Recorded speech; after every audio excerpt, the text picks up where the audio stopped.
Même pas d'ex, je suis une sainte. N'est-ce pas?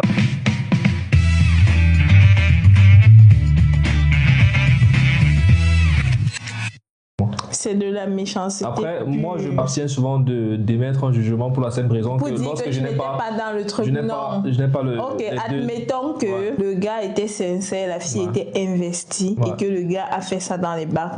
Et le gars décide tout de même d'aller chercher sa femme que sa mère a trouvée au pays, il épouse et il revient ici comme si de rien n'était. Parce qu'après, tu sais, beaucoup, quand ils vont se marier au pays, c'est pas comme si les femmes là vont monter. Non.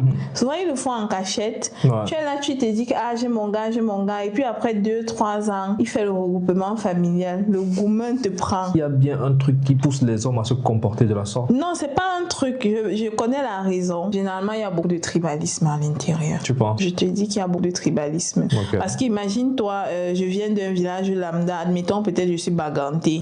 Et que mon conjoint, lui, il est tchang. Sa mère veut absolument une fille tchang. Je suis désolée, c'est mort. Il y a beaucoup de parents comme ça. Non, ou bien je suis peut-être d'ailleurs. Le tribalisme. Parce qu'à cause de ça, on se retrouve à vivre beaucoup de cœurs brisés. Voilà. Je pense que généralement, c'est pas que le gars n'aime pas, c'est qu'il est obéissant, mais il se dit, ok, ma mère veut une femme de mon village, je fais comment? Parce que tu penses réellement que pourquoi est-ce qu'une maman va faire ça? Ou bien pourquoi est-ce qu'on va conseiller quelqu'un d'épouser? Je sais pas si tu vois un peu le genre. Parfois, c'est pas forcément que les gars sont hypocrites et vicieux. Tu penses réellement que si le gars voulait vraiment quitter la fille, est-ce que les hommes ont peur? Il te donne, il te quitte, il te dit que c'est fini, qu'il ne sert plus la relation, il va épouser sa bonne gars. Mais quand c'est parfois à contre cœur, il n'a même pas la force en fait de dire non ma chérie, c'est fini entre nous. À la base, moi je me disais plus que ça venait du comportement de la femme. Non, pas toujours. Le gars, il a ressenti beaucoup de frustration. Il cache. Le truc c'est qu'il cache et il revient continuer sa relation. Parfois la femme ne monte jamais en Europe et il vient même encore se marier ici. Je sais pas si ça peut être aussi parfois pour des raisons de vengeance. Peut-être la fille lui a fait un truc et il a dit ok. Moi je pense honnêtement que. Est-ce que tu sais qu'il y a beaucoup d'hommes ici en Europe qui ont leur femme au pays? Ils sont mariés ici et ils ont leur femme encore au pays. Oui, je sais. Et tu dis que c'est la vengeance. Honnêtement, j'ai une histoire. En fait, c'est une histoire. Apprêtez-vous parce que moi-même, cette histoire.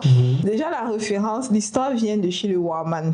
C'est une histoire un peu similaire, mais ça pique en fait. C'est genre, faut pas jouer avec les sentiments des gens parce que les conséquences peuvent être très graves. Dans les histoires d'amour, généralement, parfois, les meurtres sortent, les choses très compliquées sortent à l'intérieur. Bref, je vous explique l'histoire. En fait, c'est l'histoire d'un jeune homme qui avait rencontré une fille au Cameroun. Disons que le jeune homme, lui, n'avait pas beaucoup d'argent et tout. Donc, en fait, la famille de la fille a vraiment soutenu le jeune homme. La famille de la fille a vraiment aidé le jeune homme à grandir, sachant que, ok, c'est le mari de notre fille. Donc, si, en fait, il n'a pas grand-chose, on